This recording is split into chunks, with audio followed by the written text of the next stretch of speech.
Cash, cash, cash, cash, cash. Everybody loves cash. But when it comes to property, can you buy a property cheaper with cash? Stay tuned.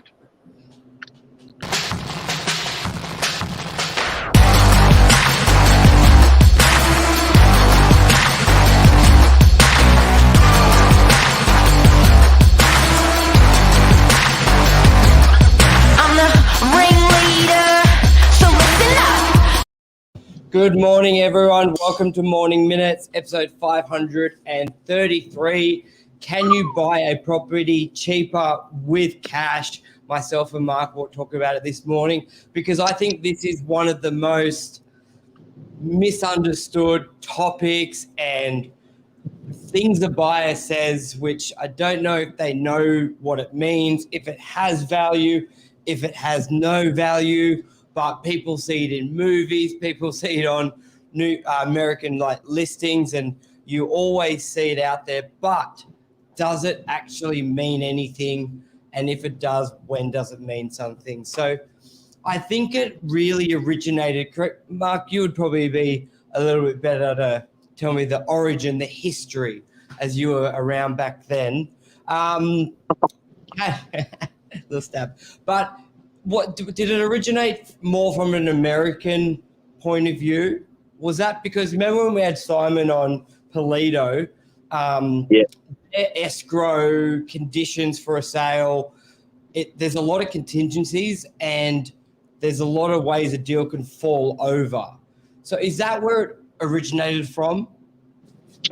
I think look, traditionally the association with cash has always been get a discount with cash.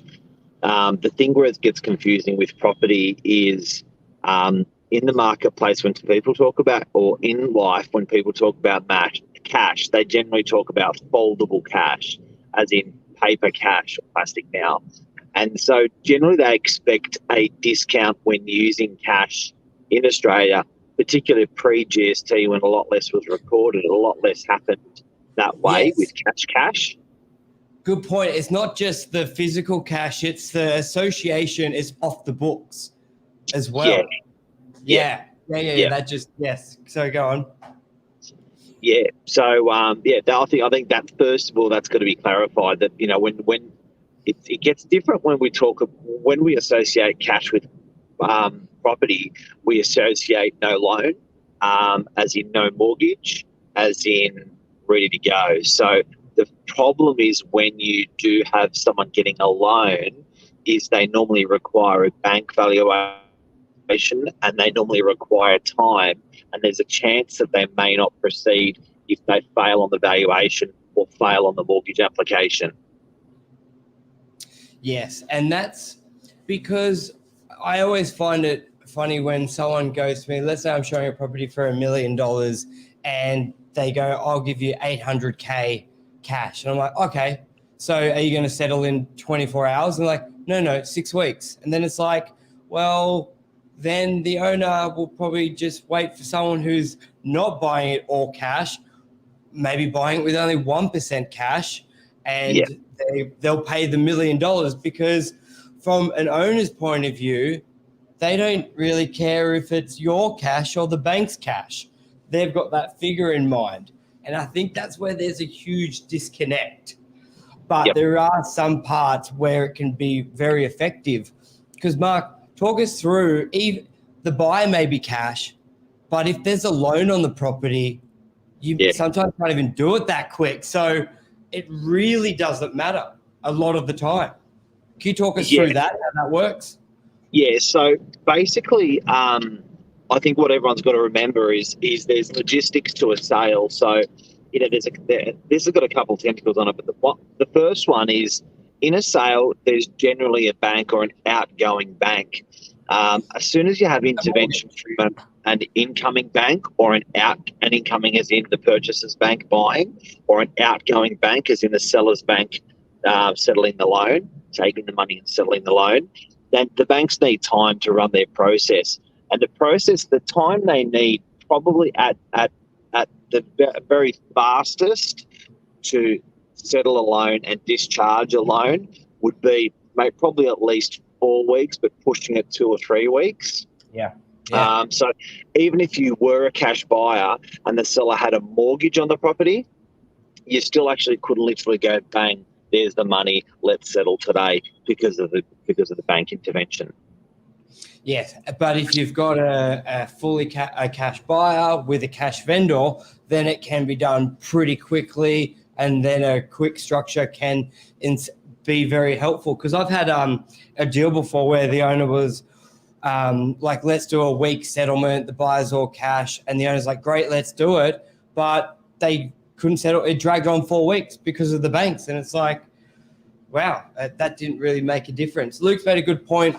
Cash contracts provide seller with security. People love security. That is true to a certain extent, because generally before they go unconditional, especially in residential, they've got the valuation's been done and you've got that final approval. So once you sort of get to that stage, it's pretty secure that way. But Pretty simple like that.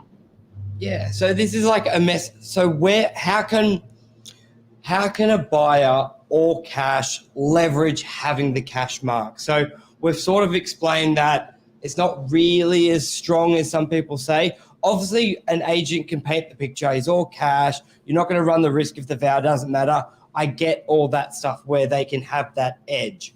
But where else can that buyer have that edge? Or is it just not that edge? A recent example in the last, say, a month, we had a example where a seller, commercial property, seller was very, very motivated. No mortgage on the property, so they could so if it was a cash buyer, they could move quick because there wasn't bank intervention, and they needed the money so fast it was like crazy. So they actually they literally wanted it the next day, the money for the property. So what happened was they were willing to discount the property for that reason. Now this is really rare. This deal's really rare. This is where a cash deal comes in for less, and a person does buy a property for less. So it's basically like $1 million property willing to do a deal like $800K sort of. That was like the brief, but get it done tomorrow sort of thing. Yeah. And as an agent, you sort of worry because you think, I don't want to be seen to be selling a property for $800,000. But it's like, you know what? This guy needs help. He needs his 800. He needs it fast. Just get a cash buyer. So in that circumstance, we marketed heavily. Social media exploded. Marketing went crazy. Located a buyer. The buyer said, I can do it today. I can literally write a check out for the whole amount. And this is where it's different. Cash is not holdable cash in property. It's really just means I can move today, money's in the bank, transfer money, which they did. And believe it or not, the shortest possible settlement I've ever done in my life. And the shortest settlement, the solicitor that I use a lot, HBL, Anthony Meddy, has said he has never seen it done in that amount of time, 1 week. Yeah, it's insane. I think my shortest was 10 days, I think. Yeah. But that's where no some notice people got to realize, period. because people got to realize as well, as much as it's always like highest price, sometimes in some scenarios, it's not about the highest price. It's about securing a price and being able to cash out. Because if you need cash and you've got a property, your property, it could be worth X amount, but it's like shares going up. It's not real until you sell. And sometimes if you've owned a property for 30 years and an extra 100, 200 grand, it just doesn't, you rather have 800 now than miss out on whatever the scenario was to try and get $1 million and nothing happens. Super unique to have that. The funny thing was we ended up getting the market for it because there was just so many people at it. So it was really good, but that wasn't sort of where it started. So in summary, can you buy a property less for cash? In most parts, no, but in exceptional circumstances, yeah. Yeah, I'd 100% agree with that as well. And where it does help having obviously a bigger deposit or cash, if you're going to an auction and the price goes crazy, you're not worried about where you are. Like, let's say you got a budget of 1.8 and it sells for 2 million. And if you're doing it all cash and you just need that extra 200 grand, you've got that flexibility. Rather than if you're at a pre-approval for 1.8 and it goes above, you can't really move much. So there is that benefit there. I'm just trying to think. Burge, Yes. putting everything aside, how good would it feel? Yeah. Write a check for a property all cash. How good would it feel just going, I don't have to worry about a bank. I don't have to worry about a valuation. I don't have to worry about an interest rate. I like the property. It's going to buy it. Cash, no loan. Mate, must feel Imagine getting good. 100% of your rent. Because everyone looks at 40 grand rent minus all the outgoings. I get $100 a week left over. Imagine getting like $800 a week left over. But, you know, and I don't mean to be rude to old people, but which I think I am now, but I think that's a really great thing about your senior years. If you've done the right thing with working hard and you've done the right thing with, you know, buying property, investing correctly, you know, you do shit like that, i.e. you're buying a property or two or three, I don't know, whatever, in cash. That is you must feel like the absolute boss. Yeah. But keep in mind also, there is, especially you would see more at the older stages buy one property or cash.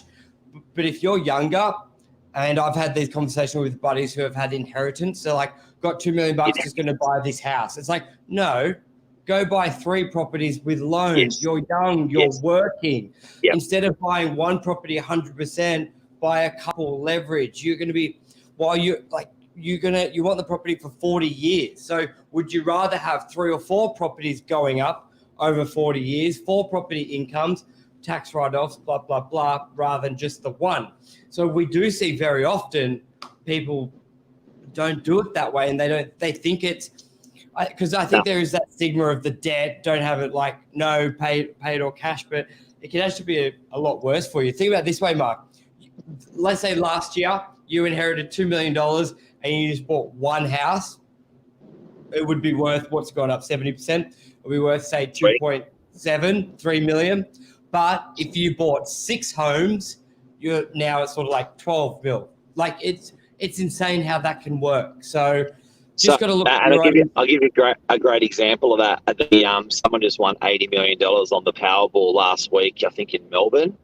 Yes. And I had a couple of chats with a couple of buddies about it, and I was like, "What would you do? What would you do? What would you do? What would you do, Burge?" Buy a lot of shit. Buy everything. Property, holidays, everything. Bitcoin, shares, everything. You can do everything with 80 million. I wouldn't tell anyone. And I would change car, house, job, nothing. I would, with 80 million, I would go and buy $160 million apartments and put in $500K into each of them. Yeah. Yeah. I think that's all right. Anything else you want to add on to that? Yeah. That'd be pretty insane. You'd be like Harry Triggerboff. Just 1/10. You'd be like Harry Triggerboff. I think he's got 3,000 apartments. Yeah, 3.5 or something insane, or 4,000 now, and it's crazy. How about they just broke a record out west. Who would have thought? Parramatta penthouse, 5.95 million. Crazy. For a house in Parramatta. Yeah. Don't get me wrong, great building, blah, blah, blah, but good living. Parramatta, George, I think it's 180 George Street, but market's hot. Yeah, it's insane. Insane. Lisa, not numbers again. 7, 4, 3, 2, 89, 6. Cash. All righty. Thank you, everyone, for watching. Cheers. And we've just answered the question, can you buy a property less for cash? 6, 4, 3, 9. Bye.